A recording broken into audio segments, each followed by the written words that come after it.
حضرت خولہ رضی اللہ تعالی عنہ کا واقعہ چل رہا تھا. میاں بیوی بند کمرے میں بیٹھ کے کمپرومائز کر لیتے, تو کیا کسی کو پتا تھا کیا ہو رہا ہے؟ ان کو خوف تھا. اچھا رسم بھی زمانہ جاہلیت کی تھی, لیکن ان کو پتا تھا کہ اسلام میں اس کے خلاف ابھی تک کوئی آیت نازل ہوئی نہیں ہے. بار بار نبی کے پاس آتی, کوئی گنجائش, اور پھر بار بار آسمان کی طرف دیکھتی, وتشتکی الی اللہ, اللہ سے شکایت کرتی. پتا تھا کہ بیوی کو حلال یا حرام کرنا کس کا کام ہے؟ اللہ کا, نبی کا نہیں ہے.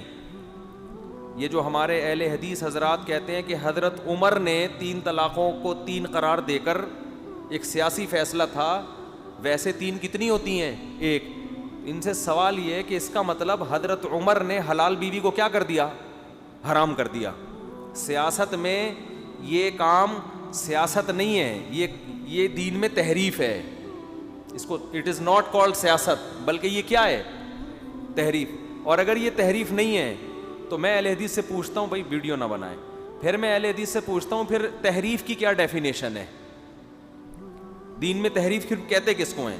تو یا تو اہل حدیث حضرات صاف طور پہ کہا کریں کہ حضرت عمر نے اسلام کو تبدیل کیا طلاق کے معاملے میں. یہ گول باتیں نہ کیا کریں کہ سیاستاً مصلحتاً, او بھائی سیاست میں حلال بیوی کو حرام کر دیا, یہ کون سی سیاست ہے؟ تو یہ تو اسلام کو چینج کر دیا انہوں نے. تو سیدھا بولا کریں حضرت عمر معاذ, جیسے شیعہ جو ہے نا وہ سیدھا حضرت عمر کو معاذ اللہ نقل کفر برا بلا کہتے ہیں کہ انہوں نے طلاق کے حکام تبدیل کیے ہیں, وہ سیدھا برا بلا کہتے ہیں. اور ہم ان کو اہل سنت سے فوراً خارج, کہ جو صحابہ کو نہیں مانتا اہل سنت سے کوئی تعلق نہیں ہے.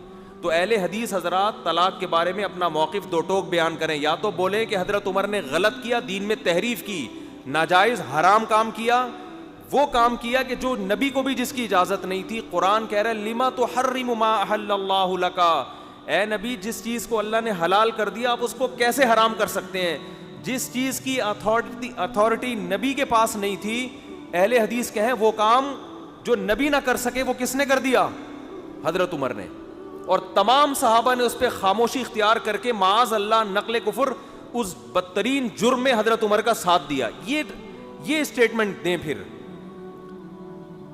یا پھر یہ کہیں کہ یہ جو حضرت عمر کا فیصلہ تھا یہ سیاسی نہیں تھا, یہ 100% دین ہی تھا. یہ سمجھ میں آ رہی ہے بات کہ نہیں آ رہی ہے؟ تو بات کو گھماتے ہیں. تو خیر بند کمرے میں بیٹھ کے آپس میں کمپرومائز کر لیتے, بار بار آئیں نبی کے پاس, کوئی گنجائش, اور آسمان کی طرف دیکھتی. تو قرآن کہتا ہے تھوڑی دیر میں نا ہمارے نبی صلی اللہ علیہ وسلم پہ وحی کے آثار طاری ہو گئے. دیکھو اس واقعے میں بڑے اسباق ہیں. اگر نبی کے دور میں 3 طلاقیں ایک ہوتی نا, تو اس کا مطلب ایک ہی ٹائم پہ بیوی کو حرام ہونے کا آپشن آپ کے پاس ہوتا ہی نہیں. یہ ممکن ہی نہیں تھا کہ ایک ہی دفعہ میں آپ بیوی کو حرام کر دیتے, کیونکہ طلاق کی آیتیں تو نازل ہو چکی تھیں. اس کو طلاق بائن سمجھا جاتا تھا ان الفاظ کو. خیر ابھی میں ان دلائل میں نہیں جاتا, یہ ٹاپک طلاق ثلاث کا میں کئی دفعہ ریکارڈ میرا اس پہ 3 طلاقوں کے مسئلے پر جو میرا چینل ہے نا مفتی طارق مسعود اسپیچز, اس پہ تفسیر کے لیکچروں میں پوری ڈیٹیل سے دلائل سے حوالوں کے ساتھ کتابوں کے ساتھ وہ میں نے پورا لیکچر ریکارڈ کروائے ہیں. 4-5 ایپیسوڈ ہیں, وہ آپ دیکھ سکتے ہیں سرچ کر کے اس میں. تو قرآن میں آیتیں نازل ہوئیں, قد سمع اللہ قول التی تجادلک فی زوجہا وتشتکی الی اللہ, تحقیق سن لی اللہ نے اس عورت کی بات جو اے نبی آپ سے اپنے شوہر کے بارے میں جھگڑا کر رہی تھی. یہ جو ہے نا بار بار آنا, لجاجت کرنا, اس کو قرآن نے تعبیر کیا ہے جھگڑے سے, جو جھگڑا کر رہی تھی. وتشتکی الی اللہ, اور شکایت کس سے کر رہی ہیں؟ اللہ سے. علماء نے لکھا ہے کہ ان خاتون کو جو یہ اعزاز ملا نا کہ آسمان کی آیتیں وہی بن کے نازل ہو گئیں نبی پر, آپ صلی اللہ علیہ وسلم پہ وہی کے آثار, شدید سردی میں پسینہ اور کپکپاہٹ اور جسم بوجھل ہو جانا, یہ علامتیں صحابہ دیکھ لیا کرتے تھے. کتنا اللہ نے پروٹوکول دیا, آسمان سے آیتیں نازل کی. واللہ یسمع تحاورکما, اور اللہ تمہاری آپس کی باتوں کو سنتا ہے. نبی اور ان صحابیہ کی جو آپس میں بات چیت ہو رہی ہے کون سن رہا ہے؟ اللہ. پھر اللہ نے آیتیں نازل کی کہ جو اپنی زوجہ کو اس طرح سے اپنی ماں کے کسی جزء کے ساتھ تشبیہ دیتے ہیں تو اس سے ان کی بیویاں ان کی مائیں نہیں بن جاتی. مائیں وہی ہیں جنہوں نے تم کو جنا ہے. لیکن یہ جملہ غلط ہے, برا جملہ ہے. اس برے جملے کی وجہ سے شوہر پہ کفارہ لازم ہوگا, بیوی حرام بولو نہیں ہوگی. سمجھتے ہو بات کو؟ ہمیشہ کے لیے حرام نہیں ہوگی, جب تک کفارہ ادا نہیں کرتا اس وقت تک حرام رہے گی. یہاں بھی اہل حدیث حضرات پتہ کیا کرتے ہیں کہ زہار, اس کو زہار کہتے ہیں. دیکھو ناجائز لفظ تھا اس لیے اللہ نے اس کو کلعدم قرار دیا کہ اس سے بیوی حرام نہیں ہوگی. تو 3 طلاقیں بھی ناجائز ہیں, لہذا اس سے بھی حرام نہیں ہوگی. اگر زہار ناجائز لفظ کلعدم ہے تو کفارے تک بھی بیوی حرام نہیں ہونی چاہیے تھے, پھر بالکل کلعدم ہونا چاہیے تھا اس کو. تو قرآن نے کیا کہا کہ جو یہ لفظ استعمال کریں گے وہ زوجہ کے قریب اس وقت تک نہیں جا سکتے جب تک کہ یہ کفارہ ادا نہ کر دیں. اور کفارہ کیا ہے؟ ایک غلام کا آزاد کرنا. وہ نہ ہو تو لگاتار 60 روزے رکھنا. وہ نہ کر سکتا ہو, بوڑھا آدمی ہو, تو 60 غریبوں کو کھانا کھلانا. سمجھتے ہو بات کو؟ تو اس کفارے سے پہلے بیوی کیا ہوگی؟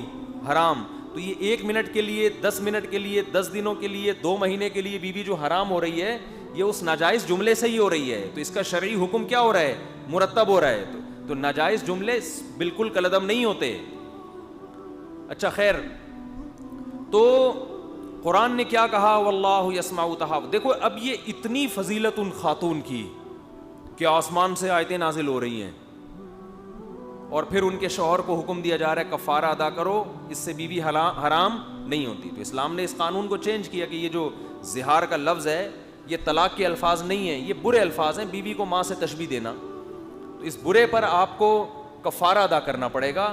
یہ طلاق کے الفاظ نہیں ہے. طلاق کے جو طریقہ ہے وہ اللہ نے بیان کر دیا کہ وہ والے الفاظ طلاق کے. طلاق کنایا سے ہوتی ہے کبھی, اور کنائی طلاق بھی حدیث سے ثابت ہے. جیسے آپ بیوی کو کہہ دیں کہ تمہارا میرے سے تعلق ختم, طلاق کی نیت سے کہہ دیں. کنایا وہ ہوتا ہے جس میں الفاظ طلاق کے نہیں ہوتے لیکن اس میں مطلب طلاق کا بھی نکلتا ہے اور طلاق کے علاوہ کا بھی نکلتا ہے. تو ایسے الفاظ سے اگر نیت کر لی جائے نا تو طلاق ہو جاتی ہے. جیسے فارغ کا لفظ ہے, کوئی کہتے ہیں آج سے تم مجھ سے فارغ, تو فارغ کا کیا مطلب ہے بھائی, تیرا کیا مطلب فارغ؟ تو اگر وہ نیت ہوگی طلاق کی تو طلاق ہو جائے گی. بعض دفعہ نیت نہیں ہوتی, قرائن سے پتہ چل رہا ہوتا ہے کہ اس کمبخت کی طلاق ہی کی نیت تھی, اب یہ ڈرامے بازی کر رہا ہے. بیوی کہہ رہی ہے مجھے فارغ کر دو, چھوڑ دو, بس اب میرا تمہارے سے کوئی تعلق نہیں, طلاق دے دو. کہتے ٹھیک ہے تم فارغ ہو. اب یہ پکڑا جائے گا اس کلام پہ. اب یہ کہے گا کہ میری نیت طلاق کی نہیں تھی. بھائی بات طلاق کی چل رہی تھی تو اب آپ کی نیت طلاق ہی کی سمجھی جائے گی. تو یہ خود سے فیصلے نہ کرنا شروع کر دیں. یہ جب کوئی اللہ نہ کرے ایسا ہو جائے تو مفتیوں سے پوچھیں, اور اس میں وہمی بھی نہ بنے. طلاق کے مسائل جب بھی یوٹیوب پہ جاتے ہیں نا, وہمیوں کے فون آنا, میں نے تو اس دن فارغ کل بول دیا تھا, میں نے تو اس دن آزاد بول دیا تھا, میں نے تو اس دن بول دیا تھا ٹھیک ہے بیگم تم میکے چلی جاؤ, تو چلی جاؤ سے بھی تو ہو جاتی ہے جی. پاگلوں والے پر نا پاگل ہو جاتے ہیں بالکل.